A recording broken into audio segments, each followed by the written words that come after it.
Hi, David Bizard here, and you are watching PowerTec 10. I'm going to break a rule that I set out right at the beginning of the video concerning the eligibility of products to be reviewed on this channel. What started the ball rolling on this was the Ford's 303 camshafts, and at first I was going to label them as a rip-off. But then I began to look at a lot of other company camshafts, not necessarily Ford, but a list of companies such as Comp, Crane, Howard's, Isky, you name it. I took a look at theirs, and I guess Fords aren't quite the bad guys I thought they were, because they're only doing what a lot of other people do. And for many years I've had to accept just what it says on this cup. It is what it is. Well, that may have been my philosophy when I had all my work published in magazines, and anything counter productive was viewed as potentially damaging to their advertising sales. Well, Marvin and I are the boss of MotorTech, so if we want to say something, we don't have to worry about advertising. Maybe we should, but we're not. We're going to tell you the way it really is. So here we go. Big followers, or shall I say believers, in the performance generation capability of Ford's 303 series of cams for the Windsor engine. I'm here to tell you, and I can prove it, that at best, and I'm being kind, at best they're mediocre.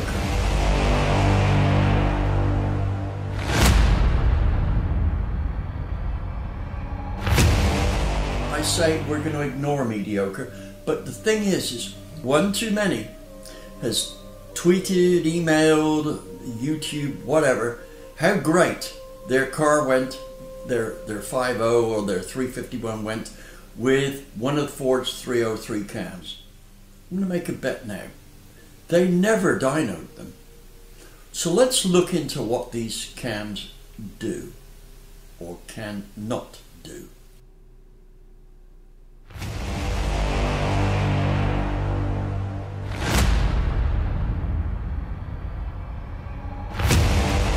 The 303 series of cams has a huge following. It's almost a cult. And I know this video is going to upset a lot of people. I'm not here to upset your feelings. I'm here to present you with the facts. The bottom line is that you have made the assumption because a cam has been designed by Ford, they should know what they're doing. Well, let me tell you, a 50 Mustang, from an engineering point of view, is a bunch of compromises. The camshaft is one of them. The stock cam had to take into account such things as emissions and drivability and so on and so forth, right? The emissions basically is the big bugbear here. However, the 303 series of cams, they say, Ford that is, they say in their catalog, these are meant for off-road use and not for street use. So, taking into account emissions was something that was not really necessary.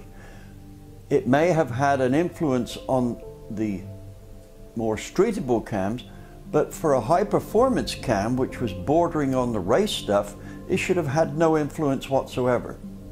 Now, the other thing we have to take into account was that the first couple of cams on Ford's list had to take into account the fact that they needed to get clearance between the valve and the piston. So they limited overlap. Not a bad move. They've also limited the accelerations on the cam. They are very stock-like acceleration rates on the cams. None of the aftermarket cams are that slow in their operation. And we'll look at the numbers because they're up behind me here. Another thing that we need to take into account, of course, is they needed to have the cams as reliable as possible. Well, they overdid that area there, and a good camshaft can be a faster operating cam than they've done.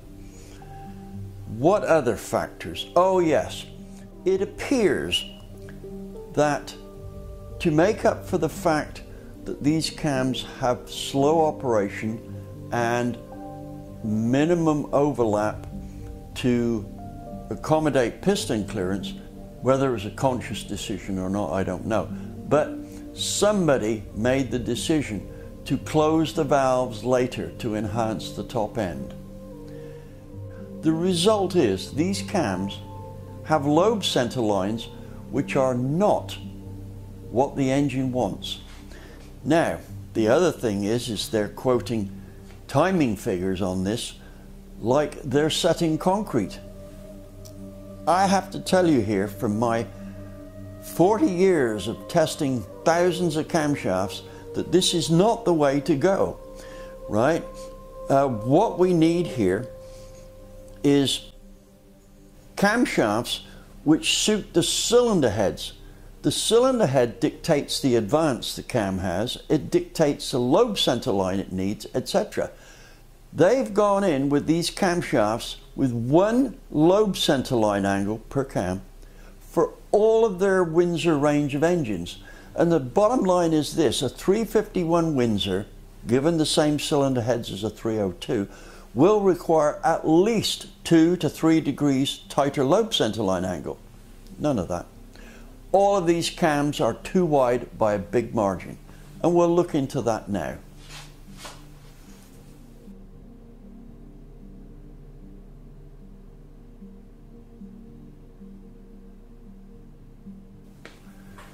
Let me give you a few facts about camshafts that you've probably never been told.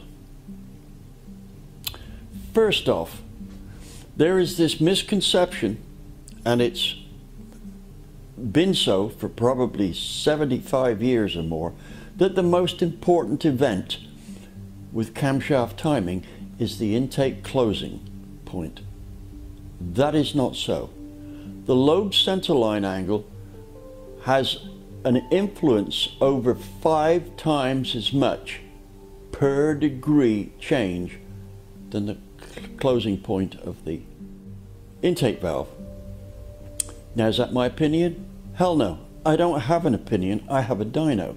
I'm paid to give people or companies the facts, not my opinion.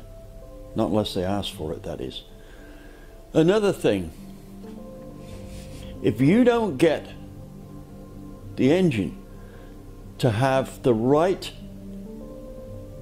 deal during the first half of the opening of the intake valve, when I say the right deal, that is, you've opened the valve at the right time, you've maximized the velocity in the port due to the suction caused by the exhaust, which is the biggest one, and the piston, then you are not going to make up for it in the second half. So the bottom line is this: the overlap and the timing of it is crucial. Depends on the cylinder head, the size of the valves, the discharge coefficient of the valves, and how effective the exhaust is. These wide lobe centerline cams are not what we need. They have been designed with so many other parameters in mind and so many compromises that actually making torque and horsepower becomes quite a, how shall I say, distant second deal. And here's the other thing: unless you know exactly what you're going to buy, you can't just look in a catalogue and look down the list and see what it says, because the descriptions of them, no matter whose catalogue you're looking at, are notoriously inaccurate. This is why I run a service for speccing cams for people. So we've got this situation where Ford are selling camshafts that at best are mediocre. Now, you may well say, I put one of these cams in and it was an incredible improvement over the stock one. Well, so it might be. But the stock cam doesn't have the right timing events. Now, here's something you might want to consider. The Crown Vic cam, I can't remember what year it was, but with the 5.0 motor in it, had a 107-degree lobe centerline angle, and that cam passed emissions, right? Well, let me tell you, if you want to make foot-pounds of torque and stick with your stock converter, that's a stock cam that will actually produce really good torque numbers. Now, here's the deal. If you look at the Ford's catalog, you'll see that there's lots of little notes, and they're numbered for each cam. 1, 2, 3, 4, I don't know, they go up to about 10, right? And they tell you things about the cams that you need to know, whether it needs the valves and piston clearance fixed or whatever. But the bottom line is, a lot of their cams are saying you need a stall converter. Well, for the type of cam that they're selling, you shouldn't need a stall converter. I've tested cams in the 270 range that will bump up the low speed torque by as much as 45 foot-pounds. That makes your 302 run like it's a 351. You won't need to buy a converter for it. Your big problem is hooking it up. You better have some decent tires on it. So the thing is what do we need for a camshaft? Well, we need to go through the cams and be careful what we're buying, because these wide lobe centerline cams are not going to cut it. And just for reference, here's another couple of points that you should note.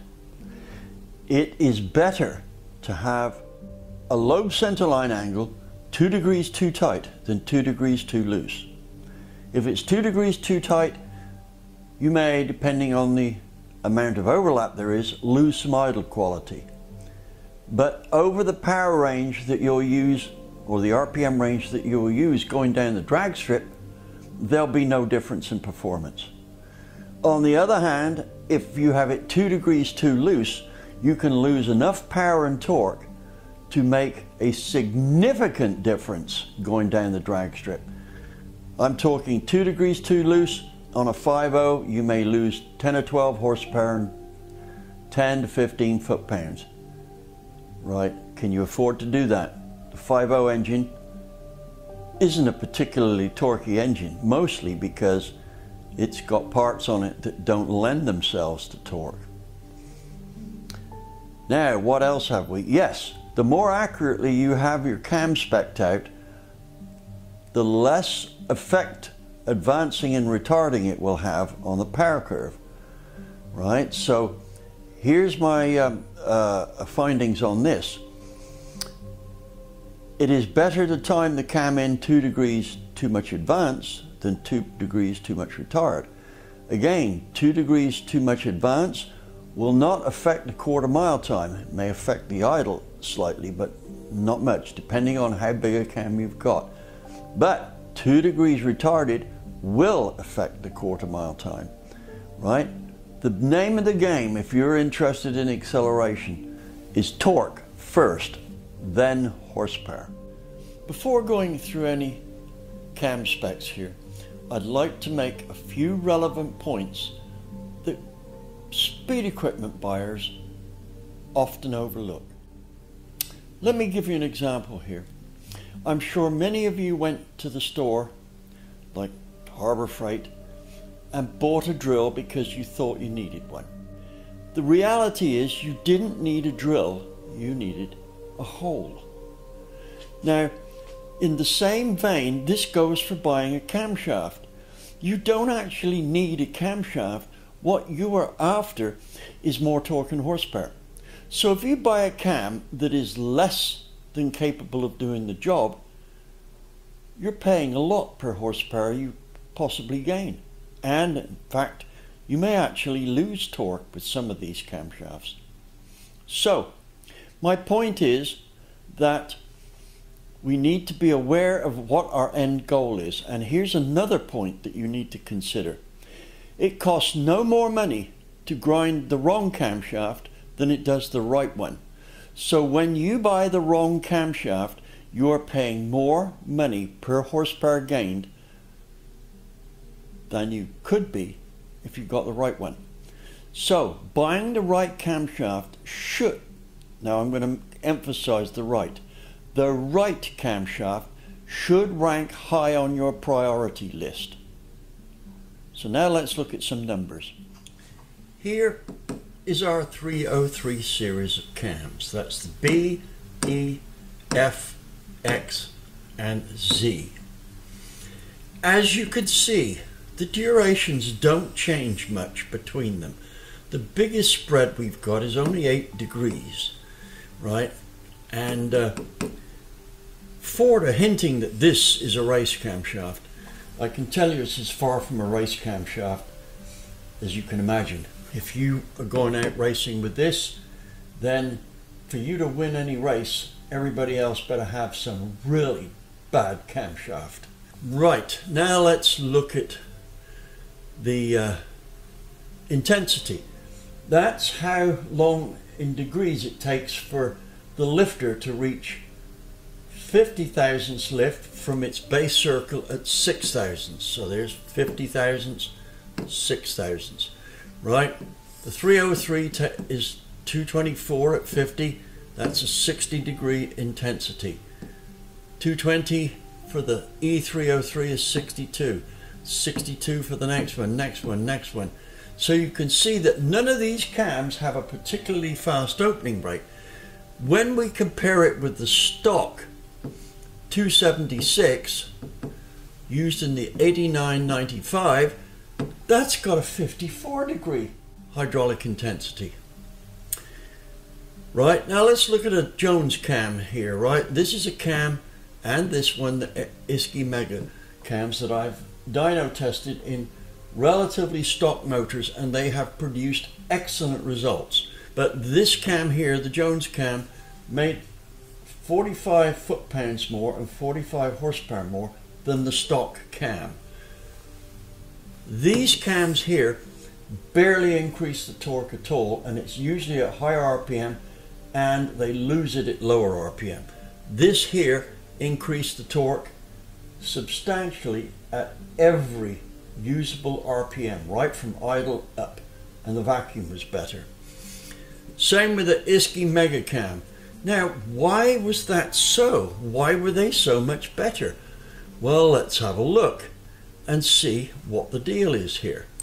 Let's go along to the lobe centerline angles, right?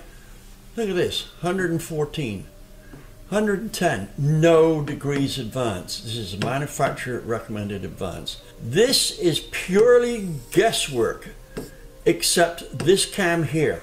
I had Mike Jones grind this for me, and I put the cam in the engine and timed it on the dyno with a Jessel adjustable drive. No cam testing is valid unless the cam swing is done. So that was done there. Now this 0.5 degree here, this is off the cuff stuff. It bears no resemblance to what is required in reality. It's just a little better than guesswork, the whole damn lot. Now my cam program, the Torque Master program, accurately predicts the cam advance, and it's based on the cubic inches of the engine, the size of the valve, and the discharge coefficients of the valve, and it predicts cam advance within about 1 degree. No guesswork, right? Overlap. You can see that the overlap of any of these cams here is pretty minuscule, right? But look at this. These overlaps are smaller. So these cams, although on a tighter lobe centerline angle, will actually have more vacuum than any of these cams here. They'll also idle better. Now let's go and look at the valve lifts, right? I put the valve lifts in at 1.6 and 1.72 as you see here. And you can see that basically none of these cams are very high lift. Let's just take a look at the stock cam for a moment. Right, the stock cam here has got 278 degrees of lift, and for what it's worth, if you've got 1:6 rocker ratios on there, right, it responds very well to a 172, which puts its lift very close to B303 cam delivers, right, within 2000s. The problem is the lobe center line angle is way off. I think I've covered everything that I need to cover there. Now, of course, some people are going to say, this guy doesn't have to prove a thing. Well, sorry fellas, but I don't criticize anything unless I know I can do better. All of these cams here, done by Ford, and any other cams that are on a wide lobe center line angle like that, I can just change the lobe center line angle on those cams and make more horsepower. If anybody wants to question what I can do, I'm the only consultant engineer that offers a money-back guarantee that I will do what I say I'm going to do. And in 60 years, nobody's ever asked me for their money back. On the other hand, there's cam companies out there that literally have made millions because they did not ignore me. So please take note. If you want to ignore me, be prepared to lose money. If you want to make money, here's my contact details coming up.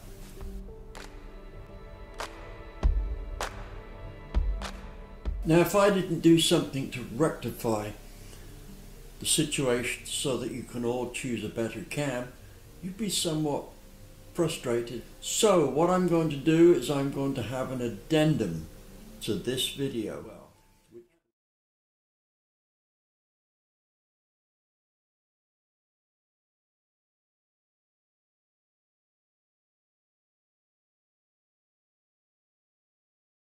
Let me thank you all. Don't forget to like and subscribe and make comments, and I know you're going to do that. I thank you all for listening.